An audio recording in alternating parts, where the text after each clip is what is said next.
If you want to see more visitors at your church, you need to realize that most people get onto your church website before they walk in the doors for the first time. And so it probably stands to reason that if you can get more people onto your church website, that could lead to more first-time visitors. But that's the problem we're going to talk about today. How do we get more people onto our church website? And the answer is Church SEO.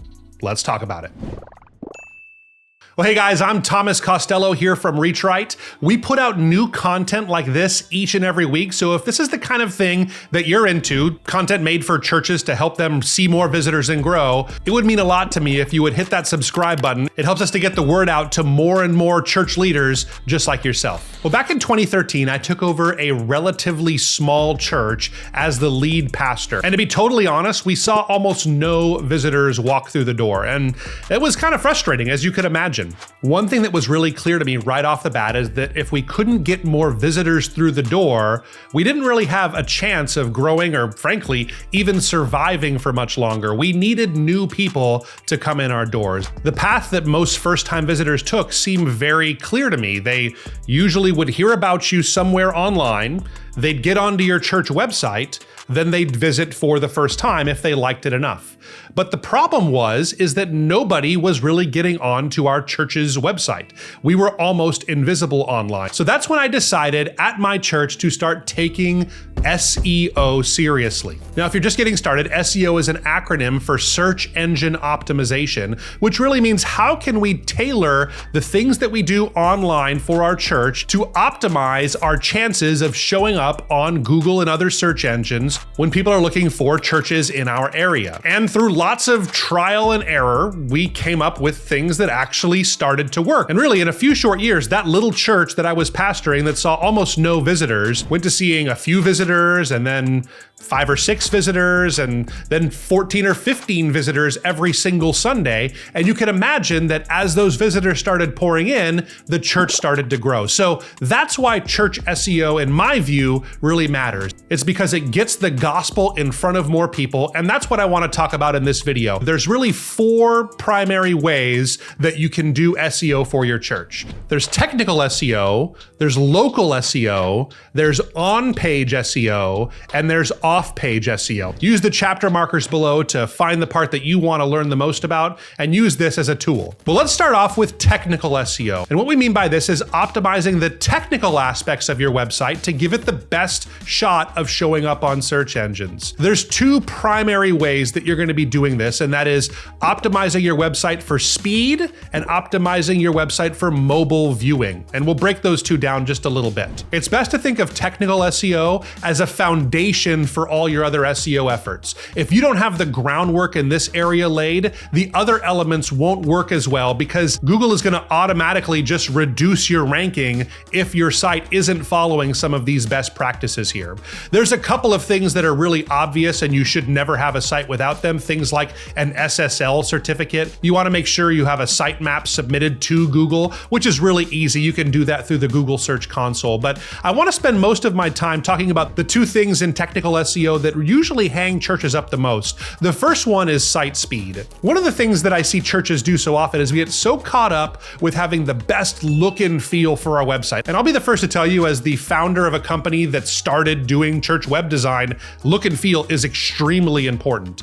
But in this day and age, almost as important as look and feel is your site's speed. Pay attention to the sizes of the videos that you're loading onto your site, the sizes of your images, for instance, your staff bio pictures, but for whatever reason, the church forgot to make those an appropriate size. And those tiny images are 10 megabytes because that's the size they were given to you from the photographer. Well, you need to make sure you do something about this. If your website is on a platform like WordPress, we recommend a plugin called WP Smush, which actually does a lot of that compression for you. It makes it so your images look just as good, but it gets them down to a really reasonable file size.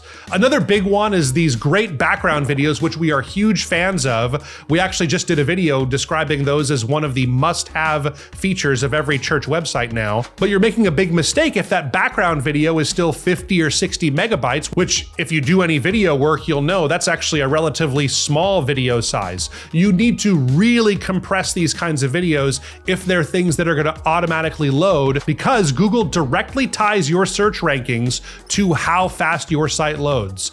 Really, it has to be under 2 seconds in most cases, ideally much more quickly than that. But a lot of times we see church websites that are taking 5, 6, or even 15 seconds to fully load. There's a lot of technical things you can do to get over that hump, but that's something you need to pay attention to. The second aspect of technical SEO is making sure your website is really mobile friendly. About 60% of all internet traffic is happening on a mobile device, not on a desktop. But the problem is that most people that design websites or write content for websites are doing this not on a mobile phone, but they're doing it on a desktop or a laptop computer with a very different screen sizes and dimensions. And far too often, what the site looks like on a mobile device is just kind of an afterthought. But this goes beyond just the look and feel on a mobile device. Well, that is vitally important and Google scores you for that. Your load times are also different on mobile devices, and you want to make sure that for mobile devices especially, your website is extremely lean and it operates at the fastest possible level. Google has said very clearly that this is one of their biggest ranking factors. So getting that site speed and your mobile friendliness nailed is of the highest importance. If you want some recommendations on tools that we use to make this easier, we'll put some of the links to those down in the description below. Let's talk next about local SEO. And for small to medium-sized churches, I think this is probably the area that presents the biggest opportunity for us. When someone does a search for a church, one of the most common terms they'll use is something like church near me or churches in my city. The first thing that's going to come up in most cases are going to be some ads. This is for churches that are either paying for ads, or the smart churches are using the Google ad grant, which we've actually done a ton of content. I'll link to one of them up here and in the description so you can take a look, and it's actually $10,000 every month that you get for free ads, but that's content for another video. Below those ads, the next thing you'll typically see is called the Google Map Pack. And this is where Google tries to make an assessment on what are the most relevant organizations in the area of the person that's searching that might be helpful to them.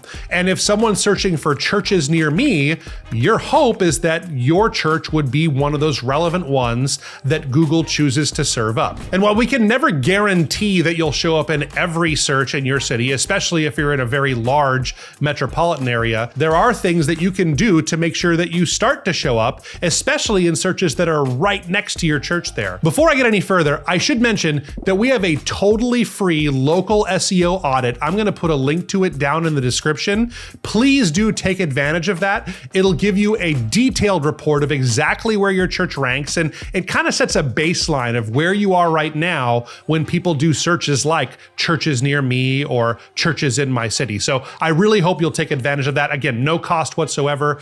Do use it. But here's some things that you can do as a church to make sure you start to show up in those searches there. Number one is you want to make sure you optimize your Google business profile, or it used to be called your Google My Business page.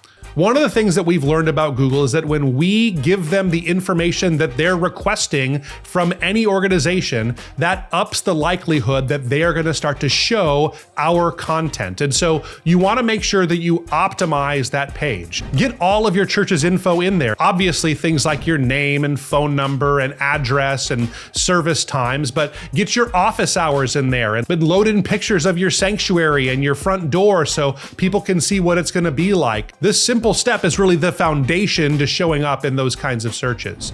Once you have that, you want to turn your attention to making sure your NAP, or your name, address, phone number, is written the same way all throughout your entire site and every site that mentions you online. One of the things that Google is trying to identify is where your church is actually located, so that when a searcher in your area does a search for a church, that it'll be likely to show yours. And the way that it does that is by aggregating all of what the internet says about the things that are happening at specific locations. So what you want to do is every time you have your church's name on your site and it makes sense to have your address and phone number, make sure that it's written out the same way there. For instance, if your church is on Blueberry Street, don't write out Blueberry Street sometimes and then sometimes put Blueberry ST. You want to make sure that it's always written the same way on your site, and then you want to make sure that every local directory out there refers to your church in that exact same way. Now, for a lot of churches, this can be really tedious because there is no shortage of online directories that Google looks at when it's making these determinations. We actually offer a service here at REACHRIGHT where we help churches do local SEO. And one of the things we do for them is we get them listed on over 70 different online directories, and we make sure that the name, address, and phone number is identical on every single one of those. So you do want to put some attention to this, whether you pay for a service to do it for you or you take the time to actually do it yourself. This is vitally important. And the third thing you can do when it comes to local SEO is you want to make sure you have a steady stream of reviews for your church. Now, maybe when you hear that, that's a little bit off-putting to you. Why would a church have reviews? Well, I think we need to think about it differently. Remember that for just about everything now, people look at reviews before they make a decision. And like it or not, your church probably already has some reviews online. And sadly, I would imagine that some of you probably have reviews that are less than flattering. The best way to overcome those less than flattering reviews and to increase your likelihood of showing up in that map pack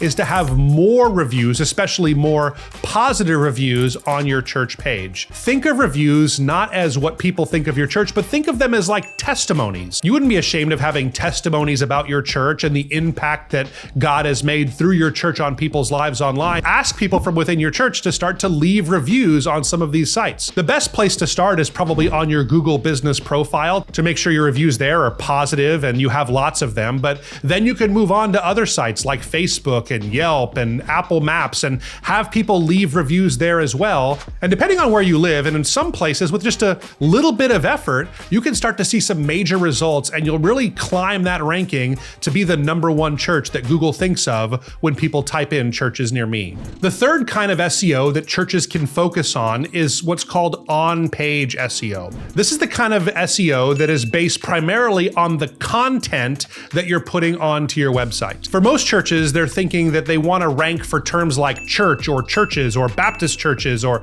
anything church related. And well, yes, you do want to do that. I have to tell you that when it comes to ranking for one-word terms like church or ministry, outside of local SEO, which we just talked about, you're going to have a hard time ranking for those terms organically unless you're one of the largest churches in the country. But there are actually some really great opportunities for even the smallest churches to be able to rank for other keywords. While it's really hard to rank for some of these one-word terms like church or ministry, there's actually no limit to the opportunities that churches have to rank for other, what we call long tail keywords. The main goal when it comes to on-page SEO is to try to think of 2, 3, or even 4-word combinations that people might be searching for and try to optimize your website content to rank for those keywords. Let's say your church decides you want to rank for a key term like giving in the Psalms. Well, that's something that's much more attainable, and even a small church could probably rank for a term like that if they had the right kind of content on their website. But maybe you ask, why would my church want to rank for giving in the Psalms? Well, it's one of those things where a rising tide will lift all ships. If you start to rank for more and more keywords that are relevant to people looking for churches or seeking spiritual answers, Google will start to think of your site as authoritative, and it'll help you when people are searching for some of those more generic terms that might indicate that they're interested in visiting a church this Sunday. So the more keywords you can rank for as a church, the better off your overall site health will be, and it'll up your chances of being shown in all kinds of future churches. One of the things we do at just about every church is we put out sermons every single week. Really, if you think about it, we're like content factories. To put out a 30 to 40 minute sermon every single week, that is absolutely huge. So what should churches do? We should take that video content and make sure that every time we put out a sermon, we actually put some text content in there to go along with it. And there's lots of great tools you can use to do that now. You already have the sermon recorded and filmed. You probably put it on YouTube and Facebook. What if we now took that content and got a transcription? There's all kinds of AI tools that are actually doing that for free now, or you can use a paid service like a rev.com that does it for a little bit under $1 a minute. But you could actually just take that transcription and put it right onto your website, and bang, you have a whole bunch of written content that is identical to the sermon that you just preached. Even better, you can actually use AI to make it into a more coherent blog post.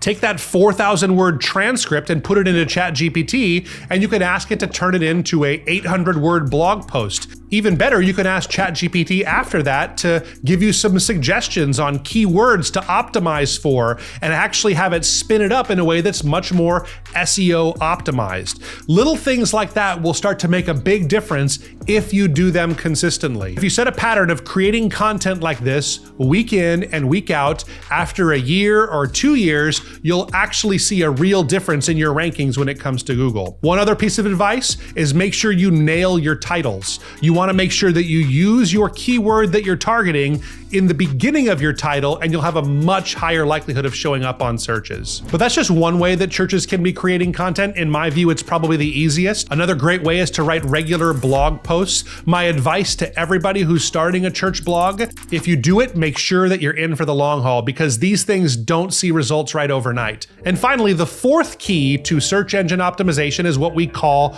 off-page SEO. And really what this means is link building. No matter what anybody tells you, one of the biggest factors in where your church ranks in all searches is how many links are pointing to your site and how authoritative and important are those linking sites. Said simply, if your church has a lot of links from a lot of websites pointing to your site, you are going to rank higher when people search for all kinds of church and faith-related searches. So it's really important that you find ways to get other site owners to link to your church's website. And that is easier said than done, but I do have a couple of tips for you to help you get started in this area. The first and most obvious way to do this is just to create really good content. If you have a really great sermon and lots of people really like it and they start to share it with their friends, people will start to naturally link to that sermon or other piece of great content that you've put out. This is the most organic way you could possibly think of to build more links, is